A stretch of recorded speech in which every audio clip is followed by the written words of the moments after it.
Okay, so I wanted to talk a little bit about fear, the state of the people that you're talking to when they're trying to decide on if they should take the vaccine or if they're just talking about COVID-19. What are you seeing in your practice? Um, I'm saying, well, my patients already know how I am, so my patients already know it's a no go. But just generally speaking, there is a lot of fear out there. And a lot of people are afraid, and it's really because they don't understand. They don't understand the magnitude of what's going on, and so they're trusting, the healthcare professionals, and they're trusting science to give them, some resolve, to what's going on. So it's a lot of fear out there, but it's the fear because it's unknown, and then for some of them, they feel like it's uncharted territory. And the way that they played this whole thing out to make it seem like all these people are dying, that incites more fear.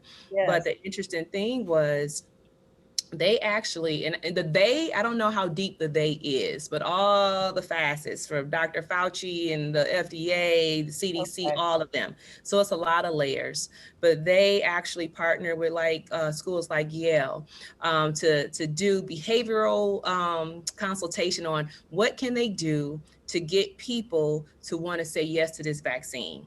What type of things, should they put in place? So one Wow. of the tools they put in place was fear. If you can put before people to make it seem like it's a new virus and like it's never been here before and we never heard of it, put before people that people are dying and you need this. Put before people, play on people's emotion and compassion that you want to take this vaccine for the good of humanity.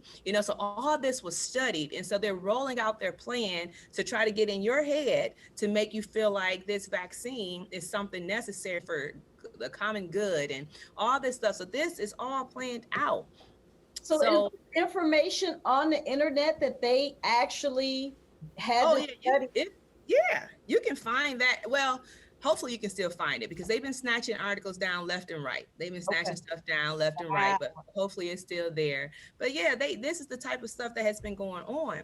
And so the thing is, the Bible said that God has not given us a spirit of fear, Here. Yes. but of power, of love, and a sound mind. Wow. Why is a Wow. sound mind important? Because Ooh, when you have a sound mind, you can make decisions from a yes. place of peace and Yes. not a place of fear.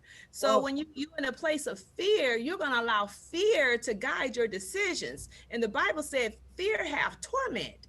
So mm, if fear is guiding your decisions, then trust me, torment will come as a result of fear guiding those decisions. So what triggers fear? I tell people to stop watching the news. The news yeah. right now is biased. The news right now is selling you whatever story they want you to believe. They're selling you their narrative and they're not giving you full information. Stay off the news. Social media. If people on your social media arms are talking a whole bunch of fear, God's not in that. So right now we want to be in a place that God is, and Yeah. God is not in Yeah. fear. So stand off of social media, looking at the truth. Like I said, getting to that place, like you said, where you can silence yourself and just go before the Lord and allow his peace to overshadow you, where he can bring you truth and he can silence the voice of all that noise that's trying to bring you distraction against what is really, really going on. Because they put out there about the 400,000 people that died, but what they're not telling you is the over 26 million people that have lived. They're Wow. not telling you.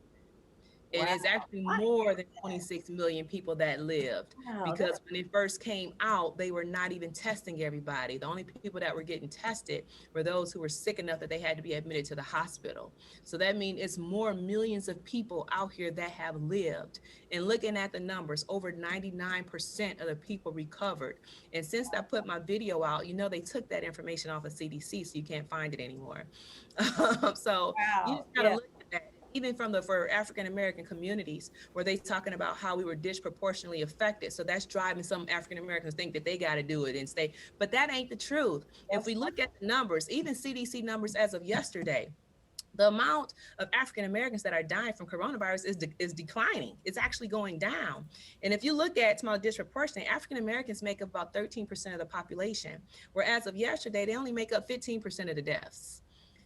Caucasians make up about 60% of the population. As of yesterday, they made up 61.8% of the deaths. So mm, more Caucasians are dying, and it's not Black people that are dying. But I would say to the African American population, One of the things that we know to be sure is that people who have low vitamin D levels are more susceptible to getting this virus and Mm, also more susceptible to having, complications from the virus. So what we need to do is get our vitamin D levels up. Majority all African Americans are vitamin D deficient because our melanin that gives us our skin color yeah. actually shields us from being able to absorb those UV rays from the sun and start producing our own vitamin D. So we need vitamin D supplementation. Getting that vitamin D level up to 50 or greater will give you protection against the virus. It's safe. It's great for your overall body. Vitamin D is important for preventing getting certain cancers like colon cancer. Vitamin D is important for the immune system. It's important for your mental health, your bone health. That's something that's healthy for you that will give you prevention and protection against this virus because over 80 something percent of the people who actually get coronavirus are vitamin D deficient. Mm, So wow. get some vitamin D. You don't need the vaccine. Wow. Okay. That's good. And I'm just going to say that as believers, this is my thought. As believers, as Christian people, we should look different than the world.